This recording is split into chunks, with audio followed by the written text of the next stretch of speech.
데살로니가 전서 2장 내용인데요. 이 데살로니가 전서는 바울 서신 중에서 이제 가장 먼저 쓰인 서신으로 알려져 있습니다. 바울이 2차 선교 여행 때 데살로니가에서 새 안식일에 회당에서 이제 설교를 했습니다. 그리고 거기서 한 3개월 정도 머물렀다고 보는데요. 그리고 이제 급하게 이제 쫓겨난 거예요. 저 밑에 아테네로. 그리고 나서 이제 교회가 개척이 됐습니다. 그래서 쫓겨나서 이제 고린도에 가서 이 데살로니가 전서를 보낸 편지다, 이렇게 이제 보시면 되는 것이죠.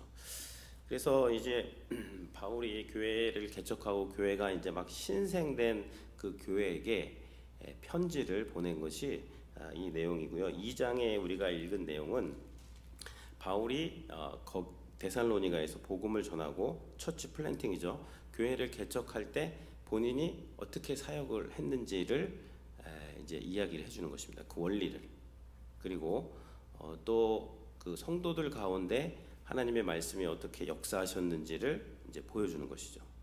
두 가지를 이야기하고 있는 것입니다. 그래서 이 2장을 보면요, 우리가 어떻게 교회를 처치 플랜팅, 교회를 세워나가야 되는지, 바울이 본인이 세워나갔던 그런 어떤 원리, 그러니까 여기 일반적인 원리가 들어있습니다. 교회를 우리가 어떻게 세워야 되는지, 그리고 교회가 세워질 때 회중 가운데서 어떠한 역사가 일어나는지에 대해서 볼 수 있을 것 같습니다. 그러니까 교회를 어떻게 세우는지는 이제 바울의 자신이 어떻게 사역했는지를 통해서 말을 합니다. 1절부터 12절인데요. 이제 크게 보면 이제 그겁니다. 내가 하나님 앞에서 이 모든 사역을 했고 하나님의 힘으로 했고 또 하나님을 기쁘시게 하려고 했다. 사람을 기쁘게 하려는 것이 아니다. 그래서 하나님이 나의 모든 것들을 도와주시고 힘 주시고 능력 주시고 사랑할 수 있는 마음 주셔서 그 일을 한 것이 내가 이 사역이다. 이제 그 이야기고요.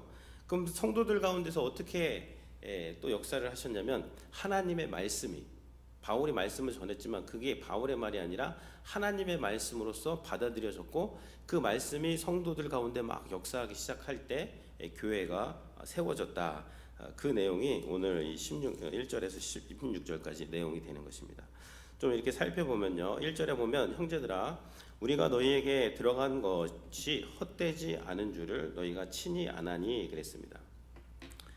그러니까 헛되지 않는다, 바울 서신에 많이 나오는 표현인데요.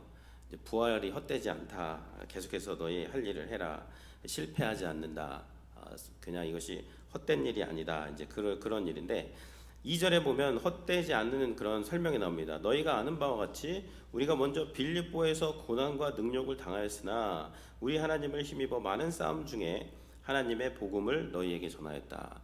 이제 빌립보에서 복음을 전하다가 귀신 쫓아내고 오해받아서 감옥 들어가고 거기서 막 한밤중에 찬송하다가 풀려나고, 거기가 빌립보입니다.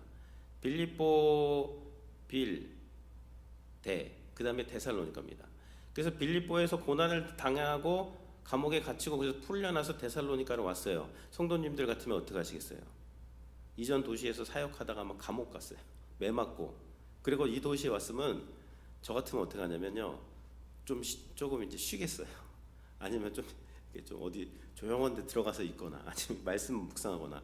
근데 바울 같은 경우는 빌립보에서 고난과 능욕을 당하였지만 우리 하나님을 힘입어 많은 싸움 중에 하나님의 복음을 너희에게도 전했다는 거예요. 거기가 데살로니가 가서 또 복음 전했다는 겁니다. 그 박해를 받고 회당에 가가지고, 자, 이 말씀 설명하실 분 계십니까? 바울이 손들고 이 말씀은요 막 하면서 구약의 모든 말씀을 풀어가지고 이건 예수 그리스도께 적용되는 말씀입니다. 이 3주를 이렇게 전하니까 데살로니가 그 회당에서 많은 사람들이 그 복음을 더 듣고자 바울을 따라갔던 것이죠. 그러니까 그 데살로니가 그에 있는 강성 유대인들이 바울을 쫓아다니면서 막 악의적으로 위협하고 죽이려고 하는 그런 것을 데살로니가에서 또 당한 거예요. 그러니까 또 빨리 아테네로 가고, 이게 바울 여행에 어떻게 보면 계속되는 패턴입니다. 근데 고난이 있었지만 바울이 여기 2절에 보면요, 하나님을 힘입어 너희에게 여기서 담대하게 전했다는 것입니다. 너희에게 복음을 담대하게 전했다. 이것이 바울 사역에서 계속해서 이제 일어나는 일들이고요. 이제 3절에서 권면이 나옵니다. 이 권면을 설교로 보시면 돼요. 우리의 권면은, 우리의 설교는 간사함이나 부정함에서 나는 것이 아니요 속임수로 하는 것도 아니다. 이 간사함, 뭐 자기 이익을 얻기 위해 가지고 막 그 목적이 자기 이익을 위해서 가진 여러 가지 막 감언이설을 하는 게 간사함이에요. 부정함, 잘못된 거죠. 속임수, 이단들이 많이 사용하는 겁니다. 복음을 전할 때 속임수를 써요. 막 일로 오세요. 그래가지고 아닌 듯 하다가 잘해주고, 처음에 인간적으로 잘해주는 거예요. 이단에 쓰는 방법은. 그러다가 뭐죠? 나중에 본색을 드러내는데, 사람의 여러 가지 성향이 있는데 그렇게 이렇게 잘해줌을 받으면 그걸 못 끊어내는 사람들이 있어요. 뭐 아무리 박사고 뭐 서울대고 소용없습니다. 다 거기 또 끌려 들어가는 거예요, 인간들이. 그래서 근데 바울이 전한 것은 그런 간사함이라든지 부정함이라든지 속임수가 아니라 4절을 전했다는 거예요. 하나님께 옳게 여기심을 입어 하나님께 어프로브 됐다는 거예요. 입증된 복음을 위탁을 받아서 우리가 이와 같이 말하면 사람을 기쁘게 하려는 것이 아니요, 사람을 뭐 끌어모으고 사람의 비율을 맞춰가지고 뭐 그런 교회를 세우려는 것이 아니라는 것이죠. 오직 우리 마음을 감찰하시는, 이 감찰한다는 말이에요. 꿰뚫어 보신다는 말이에요. 바울은 모든 사역을 할 때 하나님의 말씀으로 자신을 꿰뚫어 보고요, 하나님의 성령으로 자신을 꿰뚫어 보는 그런 시간을 항상 가졌습니다. 내가 이와 같이 말하면 사람을 기쁘게 하려 함이에요. 오직 우리 마음을 감찰하시는, 꿰뚫어 보시는 하나님을 기쁘게 하려 함이라.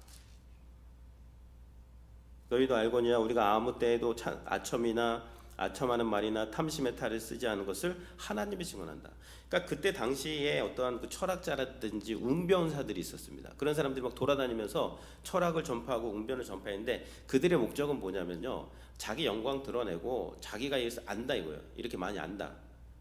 자기 영광, 자기 이익, 문화생들 모아가지고 이제 그 어떤 금전적인 목적으로 그렇게 했는데, 바울은 그렇게 하지 않았다는 거예요. 자기는 하나님께 받은 복음을 사람을 기쁘게 하거나 자기의 영광을 위해서 하는 것이 아니라 하나님을 기쁘시게 하기 위해서 이 복음을 전했다.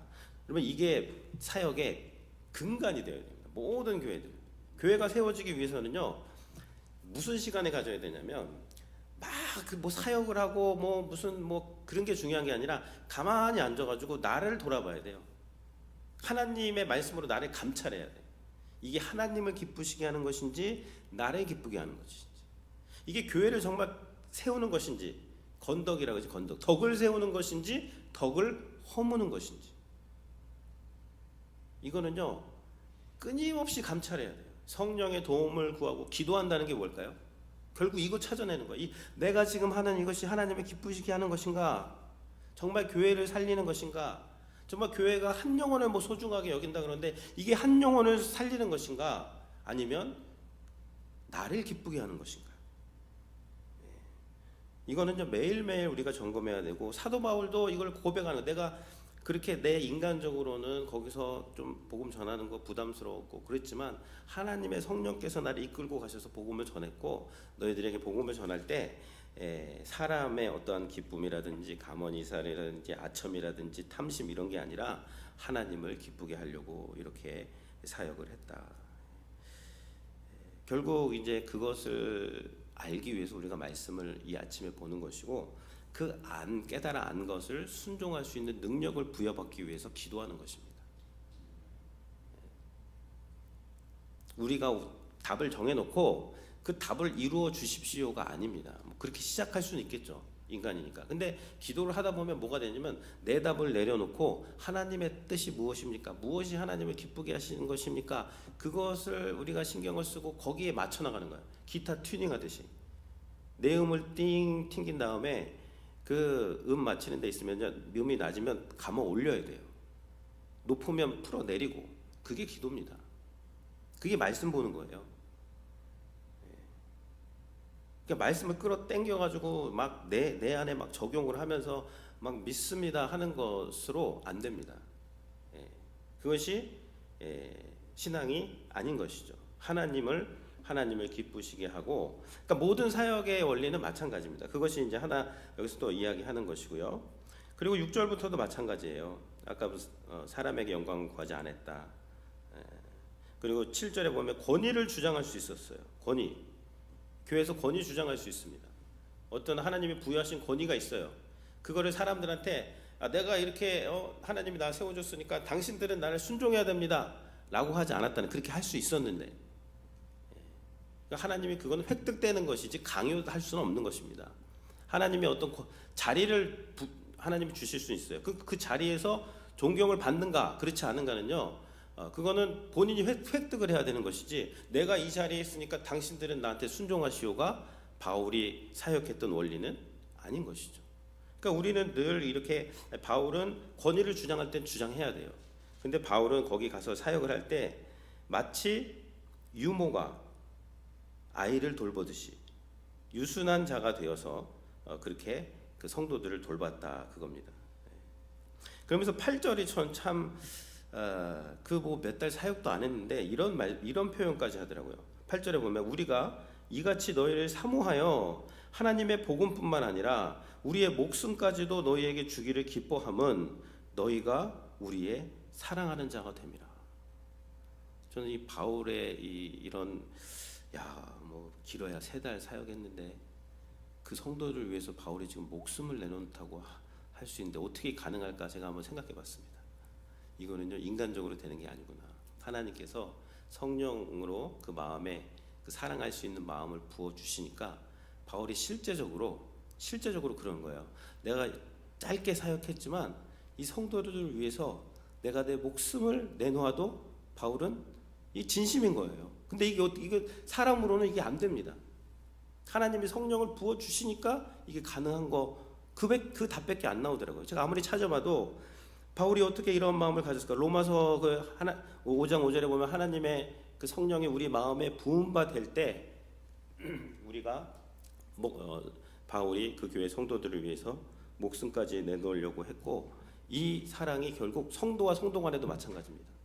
성도와 성도 간에 하나님의 성령이 역사하시면요, 목숨을 내놓는 그런 관계로 된대요. 이해가 되세요? 목숨을 내 아내를 위해서, 내 자녀들을 위해서 내놓는다. 이해가 됩니다. 근데 만난 지 얼마 되지 않은 성도들을 위해서 목숨을 내놓는다. 이게 어떻게 가능하냐고요. 하나님의 성령께서 그렇게 바울에게 역사를 해 주신 것이죠. 이것이 교회를 세워나가는데 일어나는 그런 현상들이 되는 것입니다. 그러니까 교회를 세워나갈 때는요, 이게 우리가 설명할 수 없는, 감당할 수 없는 사랑이 우리 가운데 부어져야 돼요. 근데 인간들이 교회를 세우고 단체를 세워나갈 때 나타나는 것은요, 어떤 오름입니다. 뭐가 옳고 그르냐, 혹은 판단입니다.